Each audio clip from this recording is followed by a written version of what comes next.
Jharkhand ACB ने शराब घोटाले की जांच की जद में आई 2 प्लेसमेंट एजेंसियों के 7 संचालकों को नोटिस भेजा है।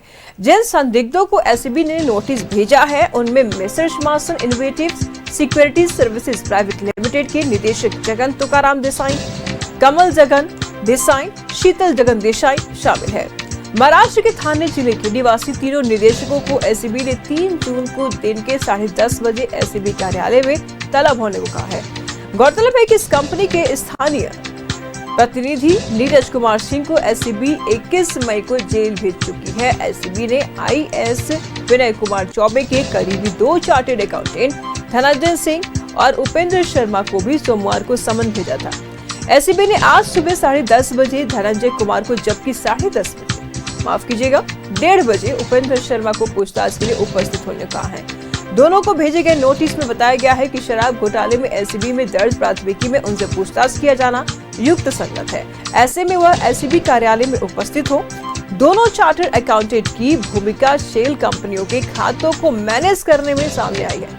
विनय कुमार चौबे की अचल संपत्तियों की जानकारी भी इन चार्टर्ड अकाउंटेंट के जरिए जुटाई जा सकती है। वही विनय चौबे के साले शिपिक त्रिवेदी को गुरुवार 29 मई को एसीबी के सामने उपस्थित होना है। वही विनय चौबे के करीबी कारोबारी विनय कुमार सिंह को 30 मई और शराब कारोबारी उमाशंकर सिंह को 31 मई को पूछताछ के लिए एसीबी ने नोटिस किया है।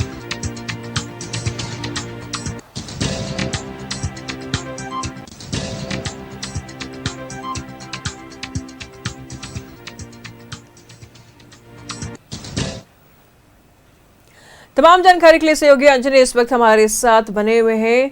अंजनी, अब विनय कुमार चौबे की चल अंचल संपत्ति और उनके परिवार तक अब एसीबी पहुंच रही है। अब उनके परिवार भी इस रडार में फंसता जा रहा है। उनकी भी चल और अचल संपत्तियों का ब्यौरा एसीबी खंगाल रही है। देखिए, अब जिस तरह से जांच का जो दायरा है वो आगे बढ़ रहा है।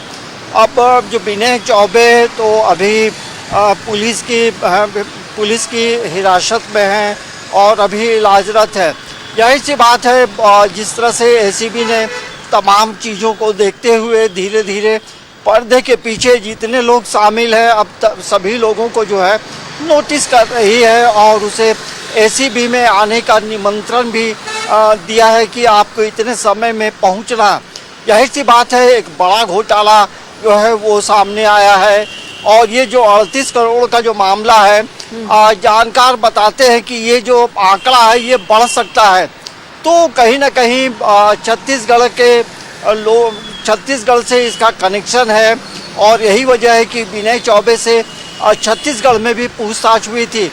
अब जो है जो चल और अचल संपत्ति की बात है तो अब ये दूध का दूध और पानी का पानी होगा कि किसके पास कितनी संपत्तियां हैं और इनके जो परिजन हैं उनके भी अब जो है आने वाले समय में मतलब हम कह सकते हैं कि तमाम लोग जद में आएंगे और यही वजह है उनके कई सगे संबंधियों को भी पूछताछ के लिए एसीबी में बुलाया गया। को भी बुलाया गया है अंजनी। हाँ, देखिए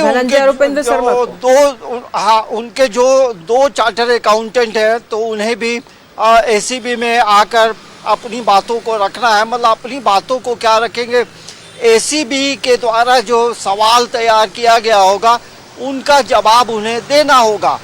अब देखेंगे कि इनके साथ साथ जो प्लेसमेंट एजेंसी से जुड़े जो लोग हैं उन्हें भी एसीबी में आने के लिए तारीख और समय दिया गया है, जिसमें आप देखेंगे कि मुंबई की एक कंपनी है और उसके साथ साथ लगभग 6 से 7 लोगों को जो है ये एसीबी में आना है और उनके सवालों का जवाब देना है।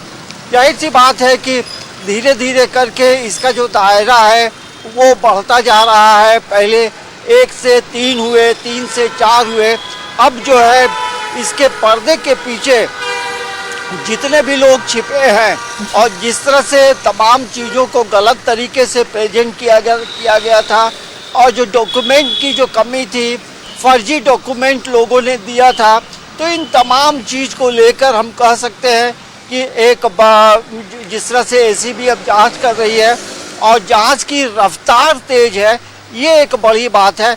तो हमें लगता है कि जिस तरह से झारखंड में इससे पहले भी आप देखेंगे तो कई आईएएस अधिकारी जो हैं अपने कारनामों की वजह से होटवार जेल में बंद है, या कुछ जो है अभी उन्हें जमानत पे वो बाहर है।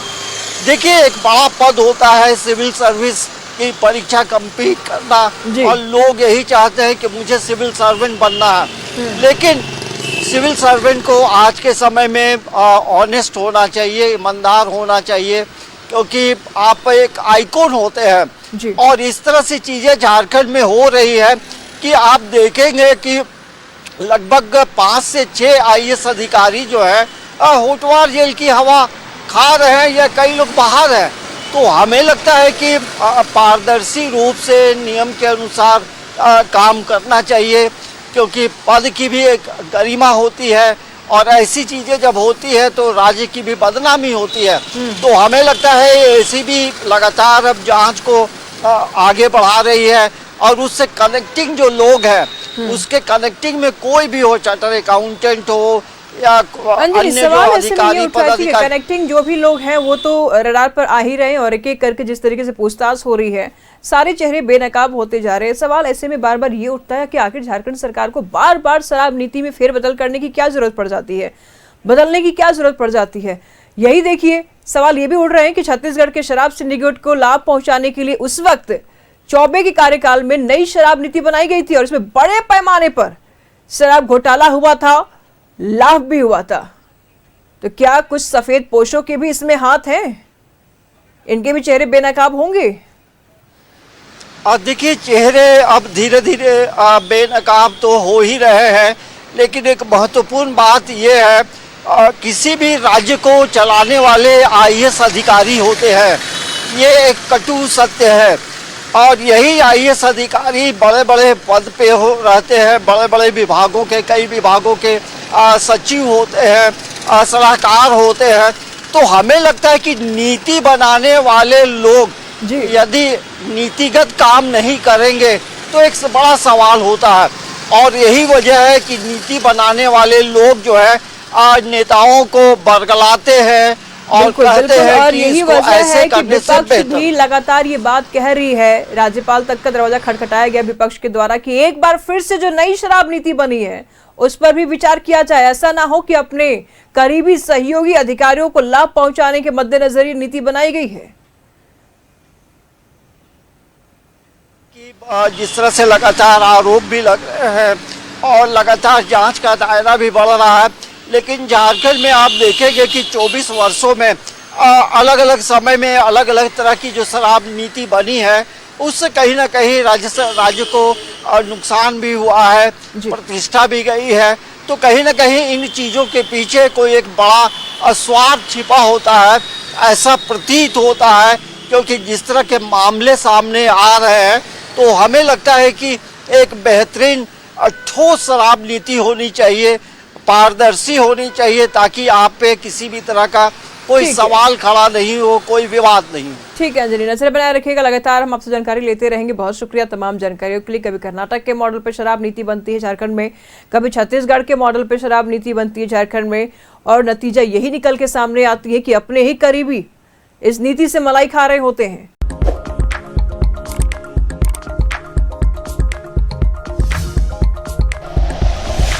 Like and share videos, subscribe करें हमारा चैनल और प्रेस करें बेल आइकॉन। न्यूज़ 11 भारत, सच है तो दिखेगा।